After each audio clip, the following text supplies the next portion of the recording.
देवपाहाड़ी स्थित देवस्थली हुडी रे सप्ताहे व्यापी वार्षिक पूजा अनुष्ठित।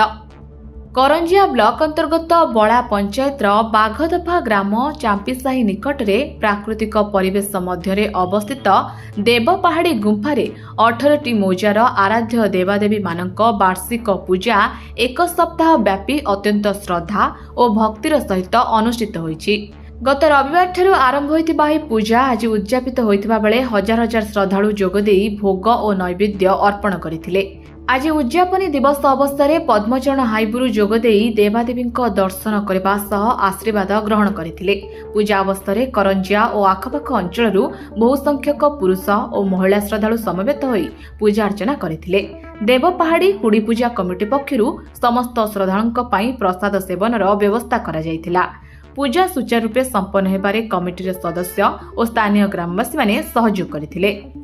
मयूरभंज करंजियारू जितेंद्र राज का रिपोर्ट, ड्रीम्स राइडर न्यूज। थानर ना होची देवस्थली 18टा मौजार अधिष्ठात्री देवदेवी गणकर मूला स्थान यही जगार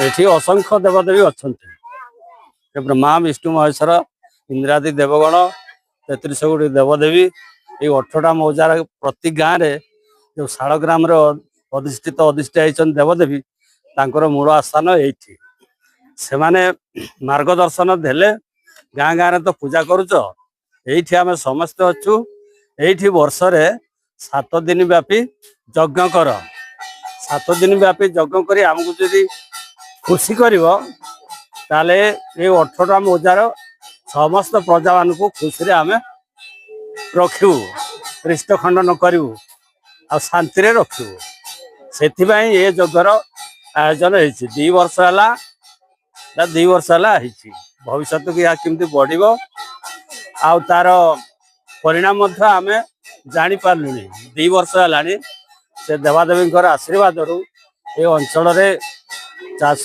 रीतिमत हो हाथी मानकर उपद्रव प्राय नहीं आसुंच हाथी किंतु बाहर बाहर पड़ जा वज्रपात कि बा बतास झड़ तोफान विपद मध्य नाही निकट रे किया पाणपोषी रे हेइथिला सेटा तांकर गलती जोगु पानिशमेंट निमंते हेइथिला नने जो माने ठीक अछंती तांको पई ए देवादेवी आशीर्वाद हाथ सबले रहिछि।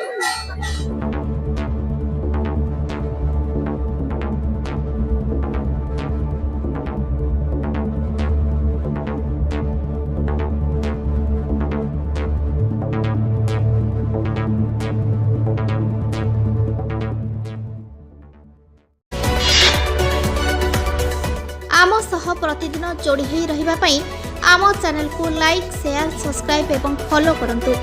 ड्रीम्स राइडर सबु समय रे आपन को सेवा रे।